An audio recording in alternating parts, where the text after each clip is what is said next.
Well, you try to think of something that is relatable to the audience. In Rambo 2, it became a one-man show, basically him showing his prowess. And then the same thing sort of in the third one under the guise of saving your friend. This one, it's where does the warrior go? He realizes that his job is to protect. You can see how far his life has gone, where this character has ended up. I think this is the first time Rambo deals with family as an issue, and we've never seen the family theme in his lifetime before. But he knows if he's pushed, if something happens that's traumatic, he's going to revert back, and that's the last thing he wants. He just knows that the only thing that he loves in the world is taken away.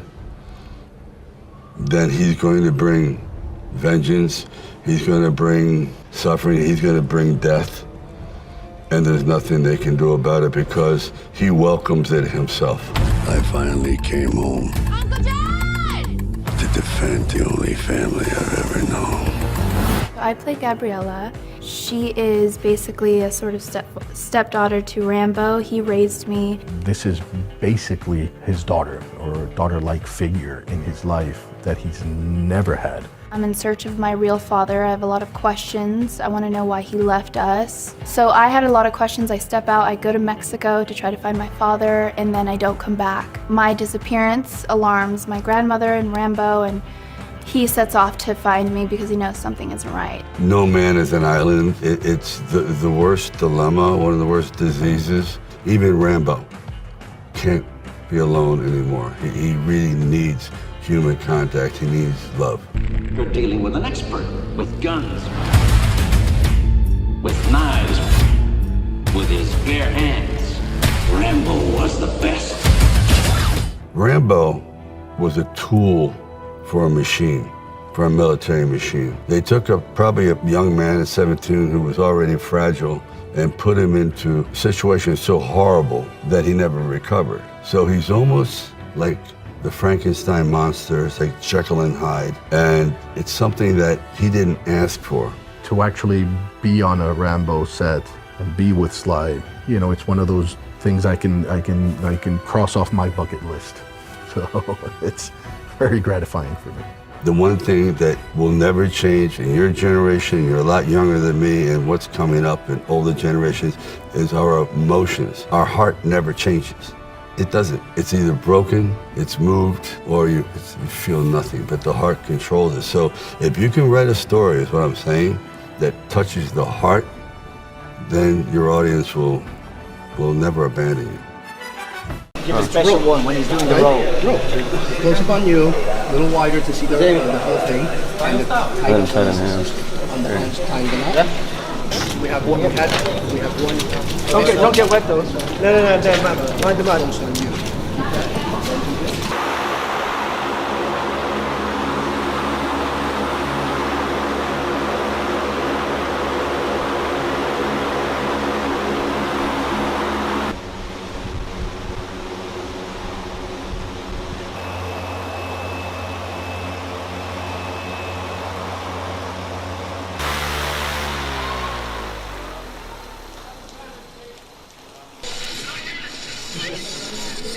Okay, is that fogged up?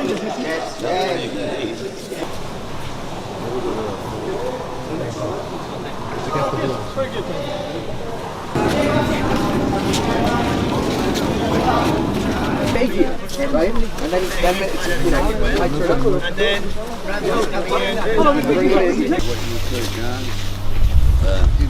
Appreciate your help. Yeah, appreciate your help again. So he does this, he shows up every now and then, so.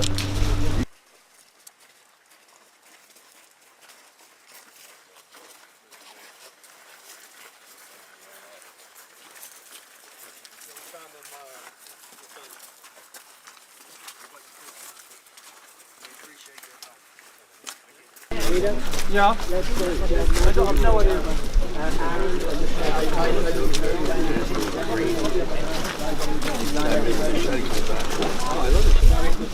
More blood, more beer.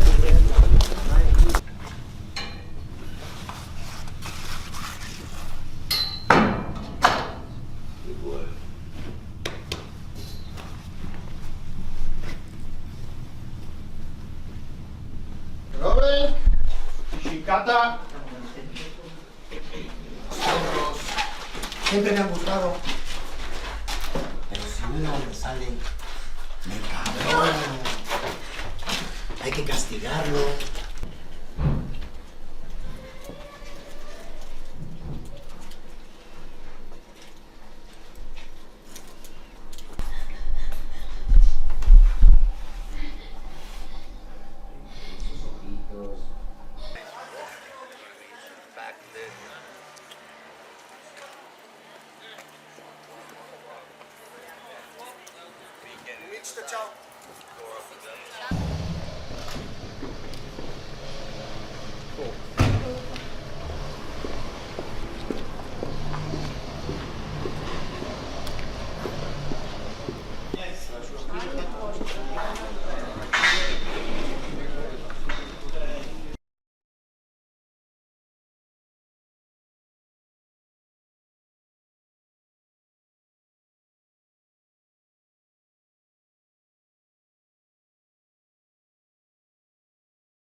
Yes.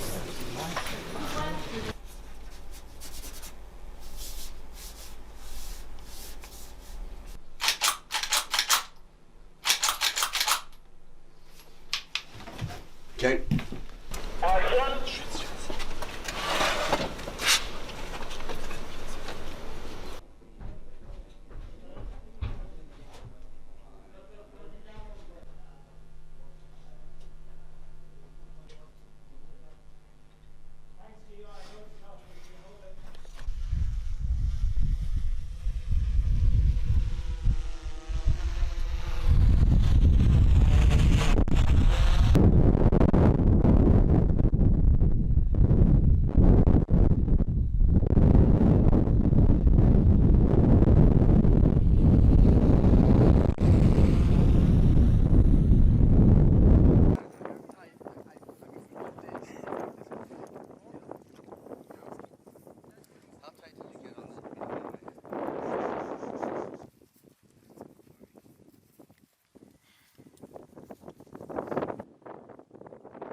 So you're not gonna let me go?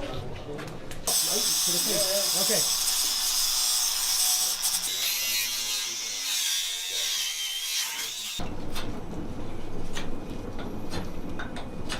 Action! Il est 6 quoi votre casquette? Là. Il est 6 quoi? Là. Moi je dis. So guys, can we take and go left, extend. No. That's great. Yeah, cool. Do you have a picture there? No.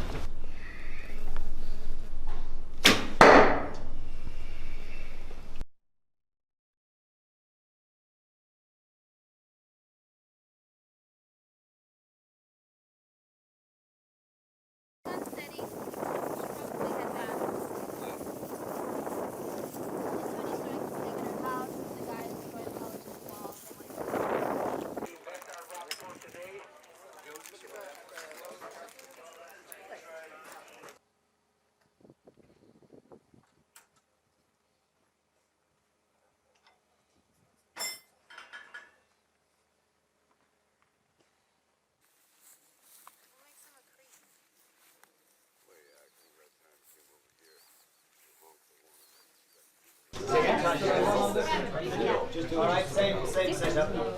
David? Yes. I make these classes 1 a week. Voy a tratar de estar con mis manos tranquilas. Porque me entra nervio cuando se me Está olvida. bien, hay veces que te tienen un propósito, pero en ese momento cuando te Como me equivoqué, fue como muy evidente. No, sí, no. Bien, sí, como board. That's it. Han de venir helados. Parecen felices.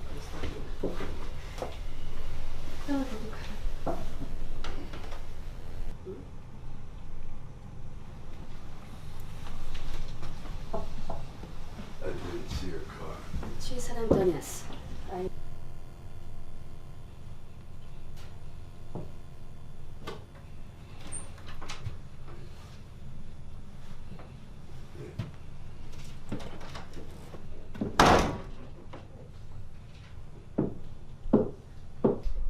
Horrible. Si les permitiste que hicieran eso, su mamá lo oyera. ¿A ti te gusta esa música? I can get used to it. Yeah. I think they're having a good time. Yes. Got it.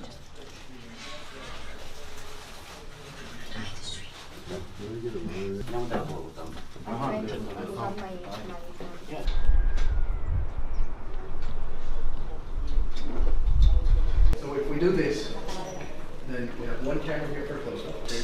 To try and cover more of that, of this travel from here to there. That.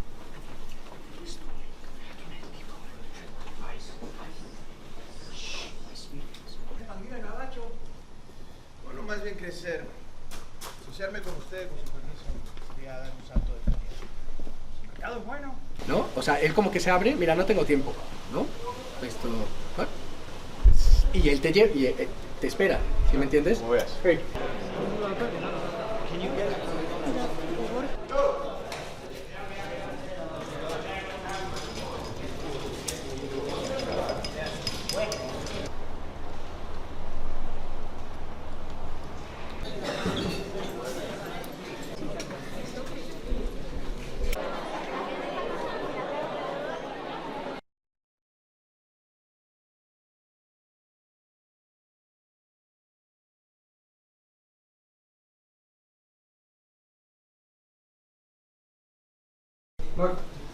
B marker. I'd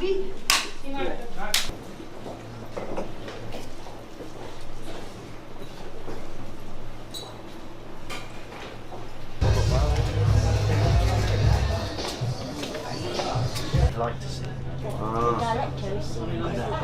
I'm only taking what I've been told. Don't shoot the messenger. Okay, go. Yes, go live.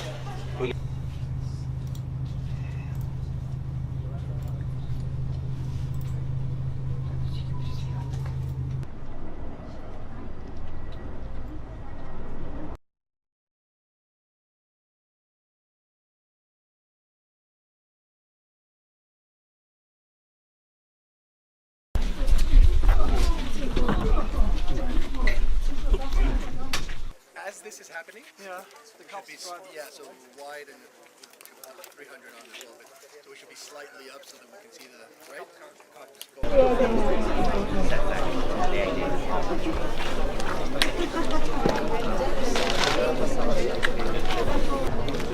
Do you have clearance around us, Stats? Leave me everything.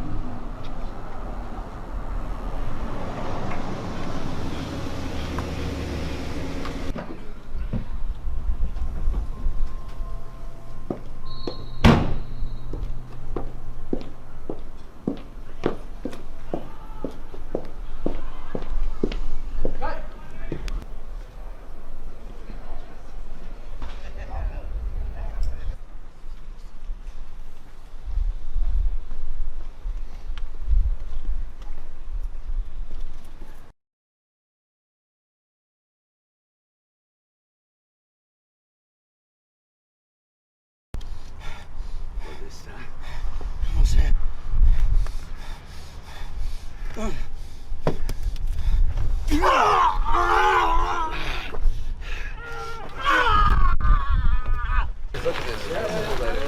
And meanwhile, from this piece, That's Carmen. He sees it. You get it? So he pulls it out, right? He's got the knife. Just play around. Catches his eye. Tú lo ves y dices, ah, qué Nice bonito. knife. See what I mean? He just catches you.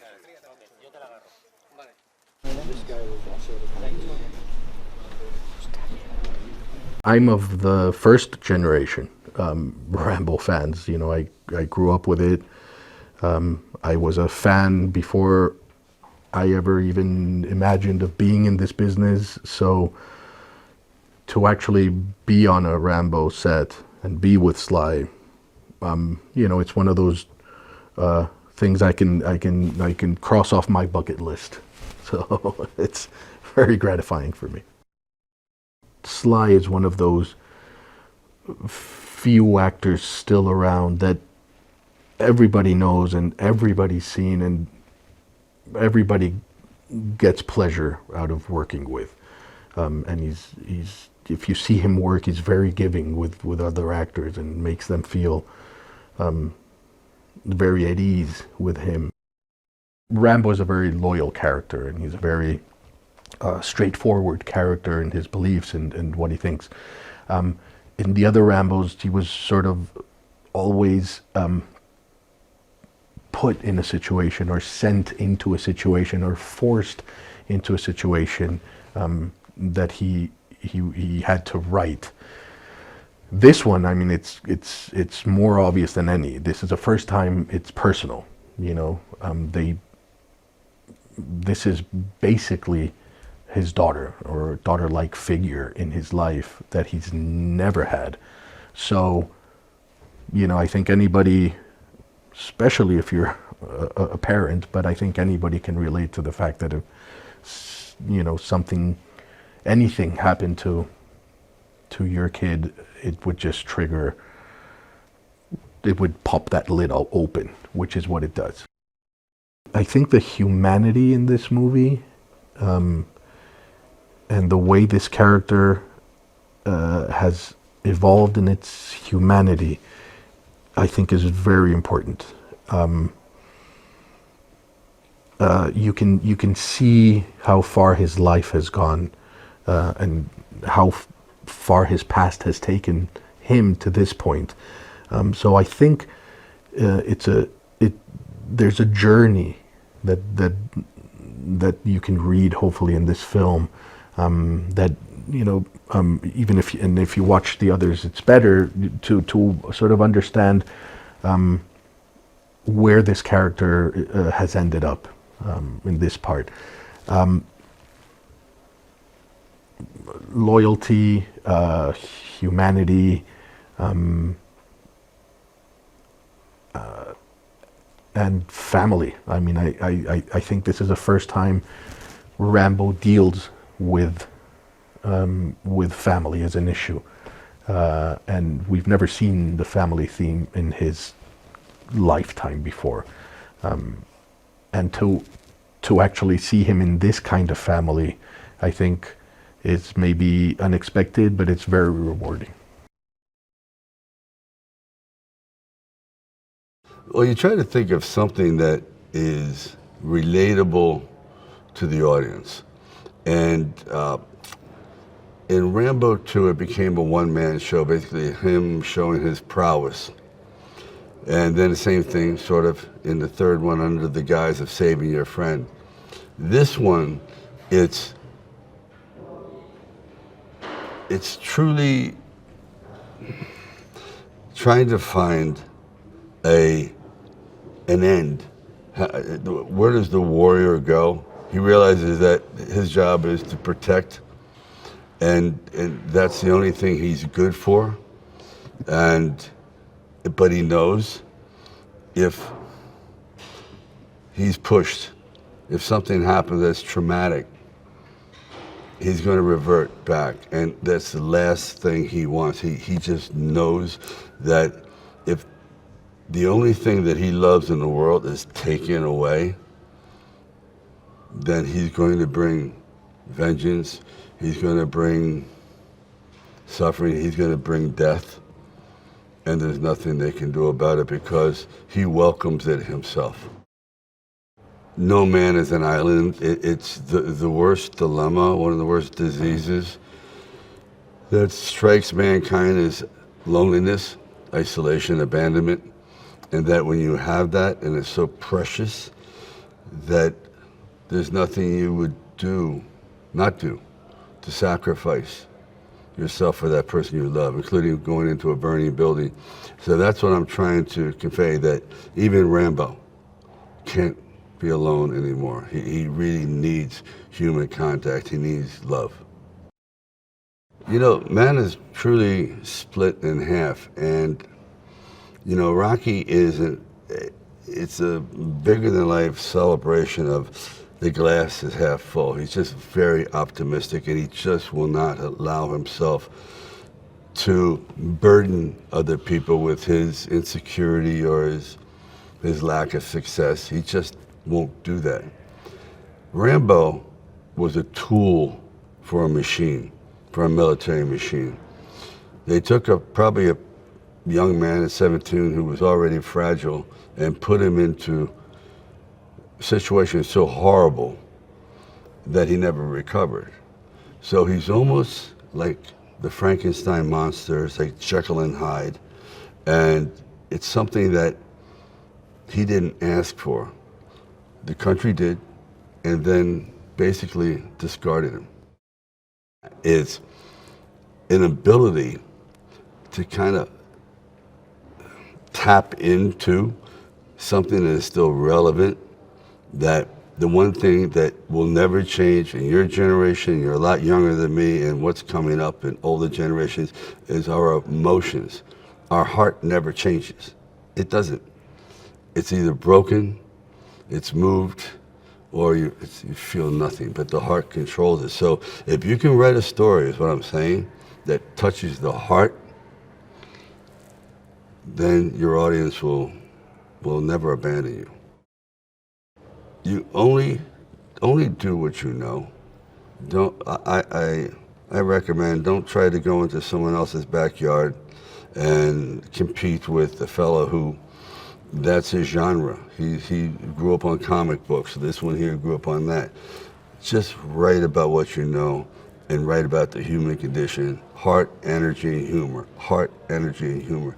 If you can have those three components going, I think you'll have a very successful career.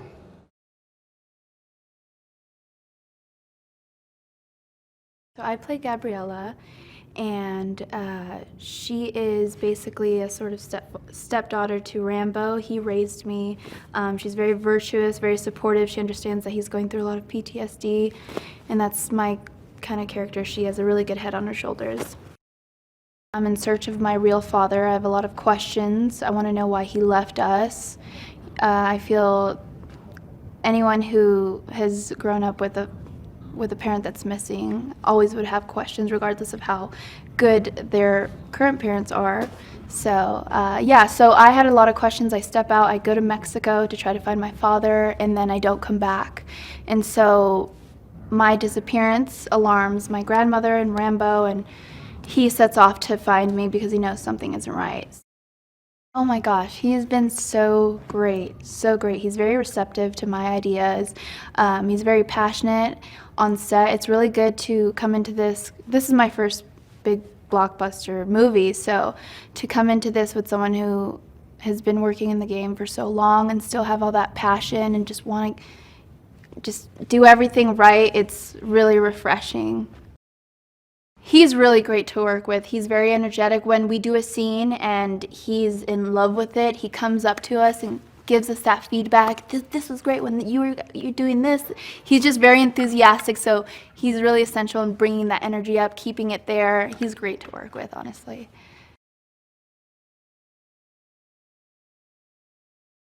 Carmen Delgado, she's a journalist who was writing and investigating about sex trafficking, and she lost her sister. It looks like the Martinez brothers took her sister. When Carmen and Rambo find each other, they are in the same circumstances. They both lost someone important in their life. So they have both the same sense of justice and revenge. It's not like that kind of character that everyone's would love. But why everyone loves Rambo? Because there is something very honorable and a high sense of justice. And he doesn't want to fight. That's the point of this character, always, from the first one till the last one. He rejects to fight, and he doesn't want violence around him, but he's always in the middle of circumstances that makes him to fight. And so that's why, I think that's why everyone loves Rambo. I think the Stallone is a legend. Every character that he made, it has meaning for anyone. From Rocky to Rambo to Cobra. I mean, there is something in him, inside, that transmit strength, something powerful, hope, and that's beautiful. And for me, it was always an inspiration. And because when I thought I was falling, you say, wow, Rocky is on the floor and everybody's and someone is beating him and he can stand up. I can stand up too. The same with Rambo. When he was in the first one, for example, around all these guys, everyone wanted to kill him, and he said, I don't want to fight. Why you make me fight? And I don't want to be a bad guy. I'm a good person. And sometimes you have to fight to show to the world that you are a good person and you have a good soul. He taught us how to do that in every movie, in every project, in every character. Victor Martinez is one of the bad guys. I mean, he's one of the padrotes. They have an organization with his brother, and they are trying to introduce a lot of these girls into US or into Europe, and he's one of the bad guys in this movie. I think it's when Sylvester told me that this is gonna be called The Last Blood, I was like, whoa, are you sure? And he told me, yeah, I think so. Yeah. And then I told him, man, you need to show all of them, all your blood. So let's see what happens. I think it's gonna be his last punch, but it's gonna be a very destroyed punch.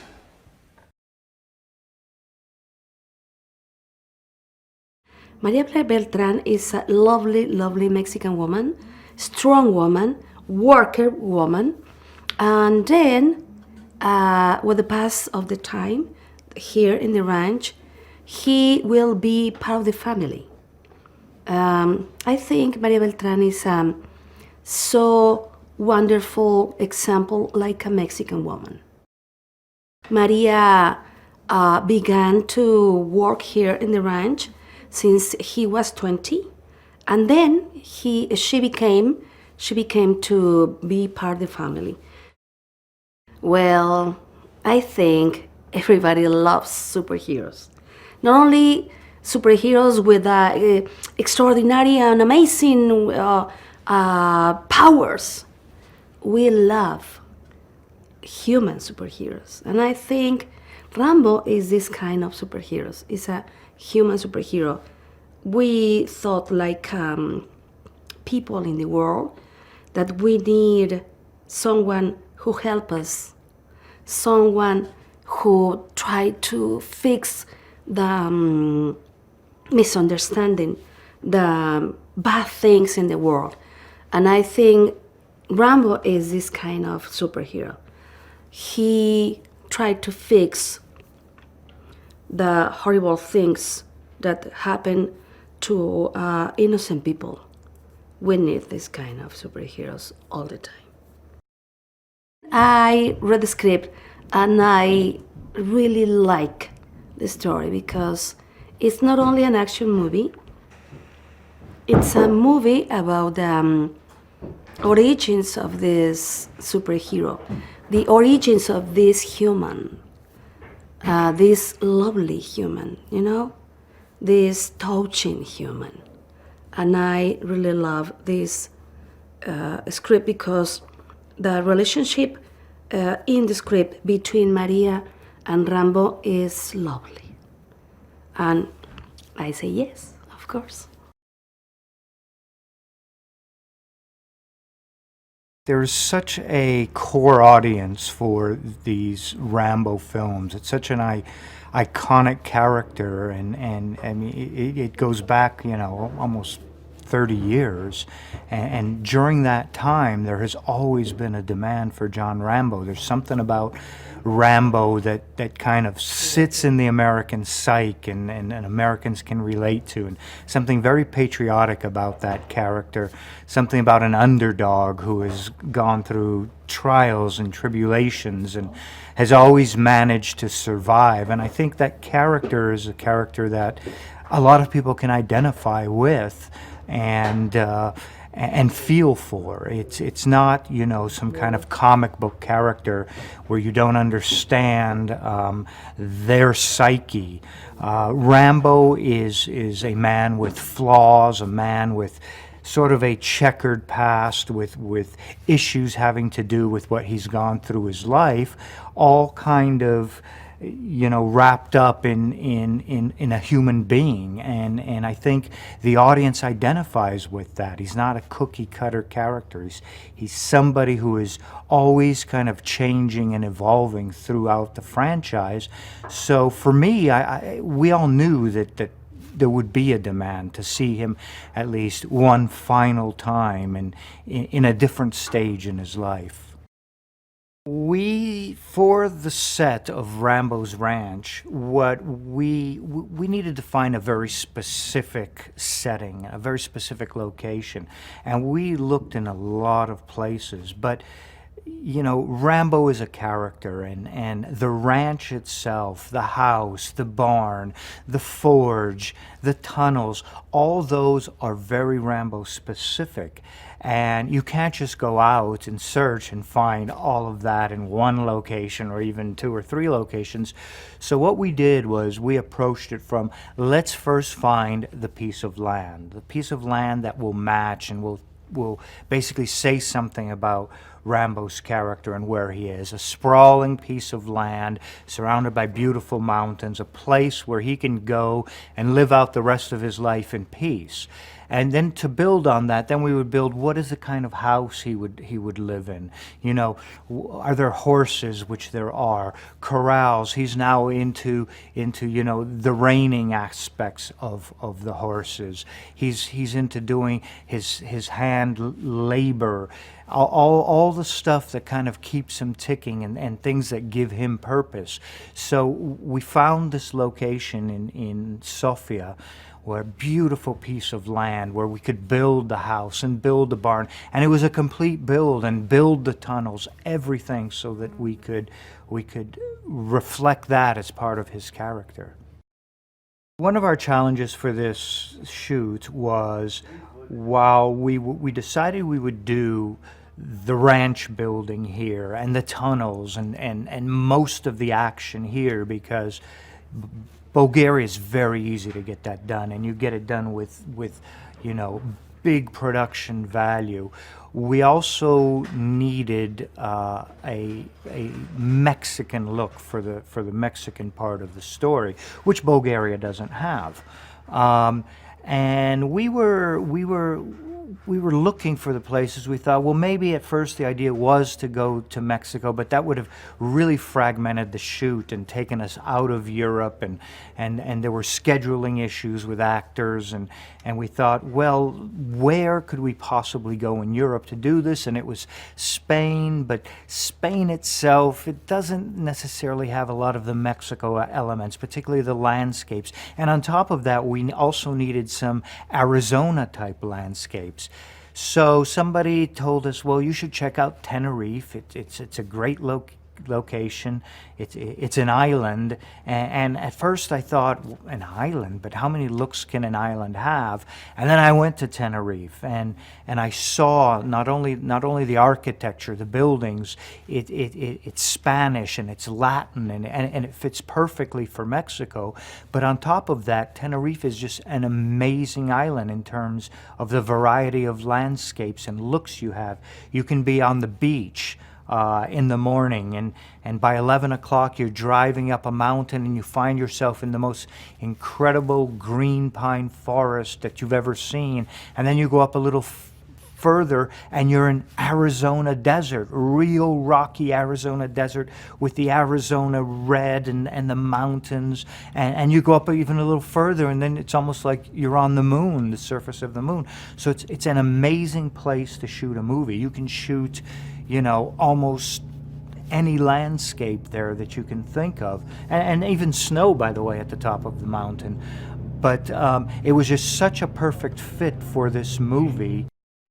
We needed two guys who could play brothers and who could play really kind of despicable brothers who have no regard for human life, who the sex trade and the sex trafficking is just a business. It's a $20 billion business, but for them, it's all about the goods. And they had to be this way in order to trigger Rambo into action, because nothing was going to pull Rambo from them. And we found these two guys, and they are just amazing actors. If you look at their body of work, they can play, you know, they can play good guys, but when they decide to play, you know, these villains, you are just like, oh, you hate them, and you want Rambo to go after them. And so the chemistry there was perfect. When I was a boy, my father didn't like us to see violent movies. So we had to sneak out, and this made it more exciting. I mean, to see Rambo was like kind of clandestine. And I used to go with my friends, and for the people of my age, I mean, I'm from 75, we all saw these movies, Rambo, the movies with Schwarzenegger, and we are like, it's part of our culture. When I read it, I thought it was a very different Rambo. More, we can find a more wiser man, a more emotional Rambo with a big heart. And I think it's the deepest story in emotional terms. I mean, emotionally, it's a different kind. You have the violence, you have the war, you have everything you need to in a Rambo movie. But I think it's more, philosophical movie. Oscar is one of the best actors in Spain, so he can do whatever he wants. He has a mischievous look. And I think this is a good thing for Victor. It's difficult to talk about this because he's Sylvester Stallone. Even when he's here, he is Sylvester Stallone. So you are all the time thinking you're talking to Sylvester Stallone. But he's able to make this disappear, and he talks to you and he tells you stories about his life or whatever. And suddenly you see the guy, the person, the actor also. When you're working with an actor who is, we're gonna see the creator of this role, of this franchise, because he's the soul of this franchise. And you listen to him, you don't need to be directed. You listen to him. Okay, I understand. He's an actor. He's a guy who he wasn't the first choice or the second choice or the third choice for this role. He told me that. And he did the role when everybody didn't want to do it. And we have a myth. Because Rambo is a myth. Stallone is another myth, but Rambo is a myth. So he created that. And he created another myth, who's Rocky. So I don't know how many people, how many actors in Hollywood have made that. Because he's not only the actor who played Rocky and Rambo, he's the creator of the roles. And I love the actors that are creators. I think everyone's got a bit of Rambo in them. You know, he's a loner. He's a person that lives on the edge. Is basically a good person, but when pushed, it's the classic revenge, or it's the classic, when somebody's. It's basically a simple allegory. It's good versus evil, but he turns into evil. He turns evil onto the evildoers. Rambo's Rambo's a term that's been coined around the world for military aggression, or it's been, people have used it, whenever somebody wants to describe an aggressive person, or somebody that's, somebody that a killer, or a military figure that doesn't take no prisoners. But I think Rambo's. I think it's more of a tale of a man that's just a normal man that got thrown through the mill, that served his country, and came out the other end a different person. He came out the other end a person that's been troubled. His mind has been, confused. The fog of war. Who's he fighting for? What side he's on? I think a lot of times people think like that in real life. Well, I think he's changed. I think he's come to terms. I don't say comes to terms, but I think all the years of combat have kind of come to a head in his mind. I think he struggles with post-traumatic stress disorder. He's finally realizing the carnage and the atrocities that he's seen in the war, and it's relevant in today's current climate with all the the satellite wars that we have on, and soldiers coming home, and I don't think post-traumatic stress disorder was really paid attention to other than the last few years. I think Rambo, I think Sly's addressed that, with the script. He addresses soldiers coming home from war. They don't just come home from war and forget everything. So in this last Rambo, I think we've addressed the issues that are currently affecting soldiers now. I think with Rambo, as he's gotten older, as he's settled into like a bucolic Arizona lifestyle, things have when things have settled down, his thoughts have weighed heavily on him, and the flashbacks come over and take over his dreams, and become nightmares. Hopefully there's a bit of everything. There's a bit of nostalgia in there, hopefully there's a bit of action for the Rambo fans. I mean, he does go Rambo on a lot of people, but also it's over the years people have taken the journey with Rambo, different generations, because it's been, I think the first Rambo came out in 1980.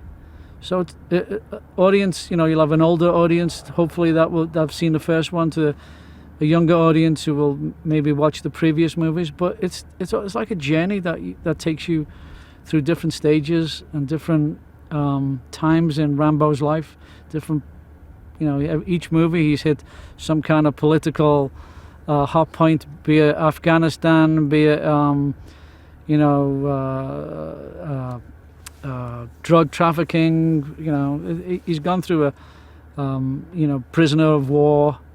So Rambo always has its foot in some kind of political issue or a relevant, you know, topical issue, and this one's no different. So hopefully, you know, people will give the Rambo fans what they want to see,